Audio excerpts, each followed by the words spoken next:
Hi friends, ఈ వీడియోలో మనము జనరల్గా నార్మల్ ఎల్ఈడి టీవీ నుండి 4K UHD వరకు రకరకాల టీవీలు చూస్తాం. కానీ చాలామంది బయట నుంచి చూస్తే ఏది అని కన్ఫ్యూజన్, కానీ అసలు డిఫరెన్స్ పిక్సెల్స్లో ఉంటుంది.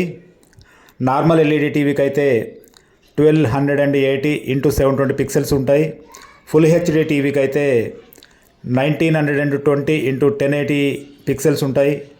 2K టీవీకి అయితే 2560x1440 పిక్సెల్స్ ఉంటాయి. అదే 4K టీవీకి అయితే 3840x2160 పిక్సెల్స్ ఉంటాయి. ఈ పిక్సెల్స్ని బట్టే 2K టీవీనా, అది 4K టీవీనా, యూహెచ్డీనా, ఫుల్ యూహెచ్డీనా, ఏ టీవీ అనేది నిర్ణయించడం జరుగుతుంది. ఈ టీవీలన్నీ బయట నుంచి చూస్తే నార్మల్గానే ఉంటాయి, కానీ ప్రత్యేకంగా వీటి గురించి తెలుసుకుంటే ఆ టీవీలు ఏంటి అనేది తెలుస్తుంది. ఈ వివరాలు మొత్తం ఫుల్ వీడియోలో చూద్దాం. Thank you friends, thank you.